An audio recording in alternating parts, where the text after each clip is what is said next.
Happiness is beneficial for the body, but it is grief that develops the powers of the mind. Marcel Proust. Breathe. Just breathe the air around you and keep running. Nothing more, nothing less.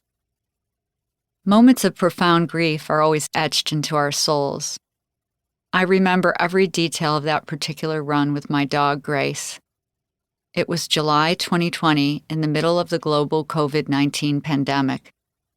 Still, a cool and perfectly lovely morning greeted us as we left the house and turned down the road.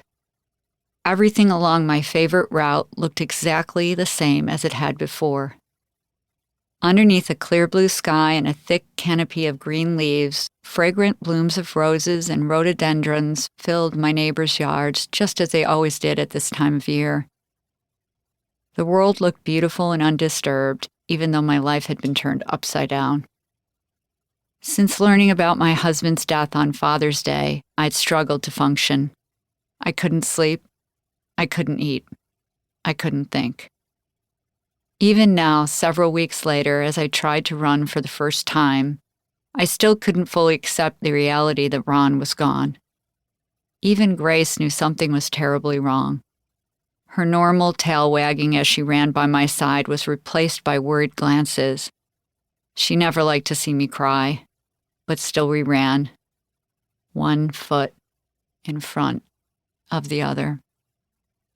My running routine offered comfort amid the chaos.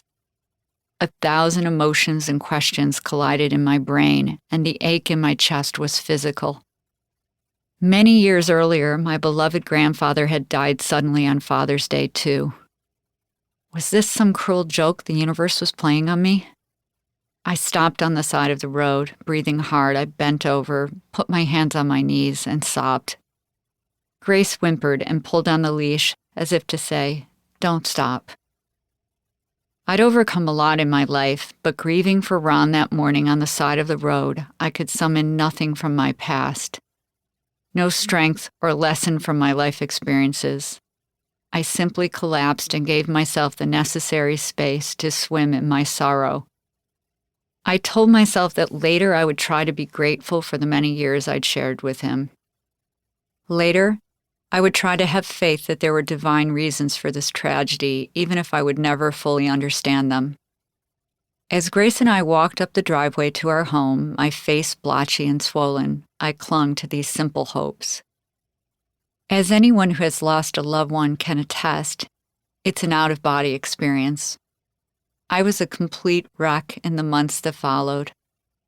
Before Ron's death, I could command a boardroom of executives and investors and speak calmly in front of an audience of thousands. But now, I couldn't even make myself a simple meal. I lost a ridiculous amount of weight in a very short time. Even though I was the mom, my sons, Connor and Cole, took care of me. They kept our family afloat. I don't know what I would have done without them.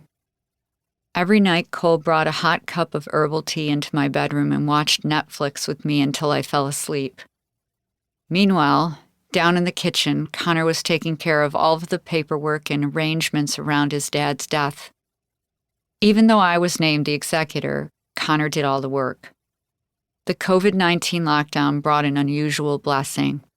The boys could stay and work remotely, so I was not alone during those first terrible few months. I'm not sure I would have survived without my boys, and I've thought often of all the people who were isolated and alone during the pandemic.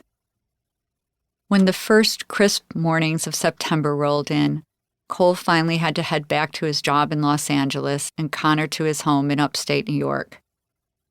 I would be on my own for the first time since Ron's death, trying to find my sea legs in an upside-down world.